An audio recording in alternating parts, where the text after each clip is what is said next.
হয় যে বৰাকত অন্তিম 2021 চনতে বৰাকত অন্তিমখন অসমীয়া মাধ্যমৰ বিদ্যালয় বন্ধ হৈ গ'ল। অসম সাহিত্য সভাই ইয়াৰ ক্ষেত্ৰত কি প্ৰতিক্ৰিয়া প্ৰকাশ কৰিব, কেনেধৰণৰ প্ৰচেষ্টা? না, এইটো চাওক, এইটো এটা অতি মানে ৰাজনৈতিক কথা। গতিকে সদায় এতিয়া মই এজন শিক্ষক, 40 বছৰ মই বিদ্যালয়ৰ পৰা মহাবিদ্যালয়লৈ বিশ্ববিদ্যালয়লৈ শিক্ষকতা কৰিছোঁ। যে সদায় বিদ্যালয় এখন বৰ্তি থাকিব তাৰ ছাত্ৰ ছাত্ৰীৰ অনুপাতে। যদি বিদ্যালয়খনত ছাত্ৰ ছাত্ৰী নাথাকে বিদ্যালয়খন বন্ধ হ'ব। যদি বিদ্যালয়খনত বিষয় লোৱা যদি ছাত্ৰ ছাত্ৰী নাথাকে সেই বিষয়টো বন্ধ হ'ব।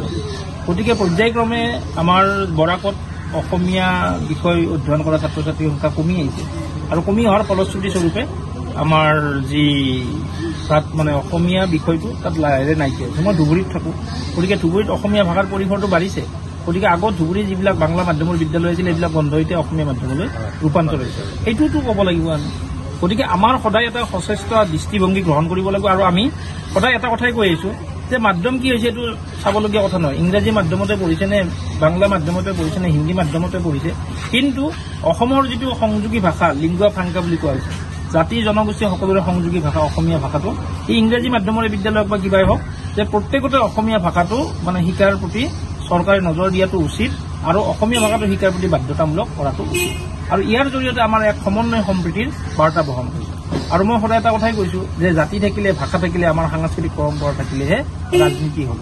যদি মোৰ জাতিটোৱে বাছি নাথাকে, মোৰ ভাষাটোৱে নাথাকে, মোৰ সাংস্কৃতিক পৰম্পৰা নাথাকে, মই কাক লৈ ৰাজনীতি কৰিম?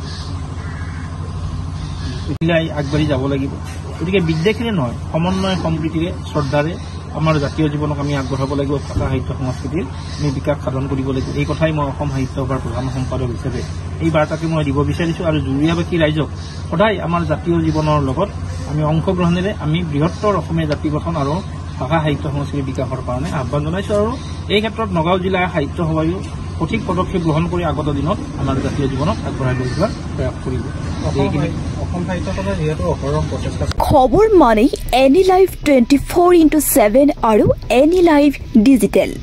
যিকোনো খবৰৰ বাবে যোগাযোগ কৰক 9387734920 আমাৰ এই নম্বৰত।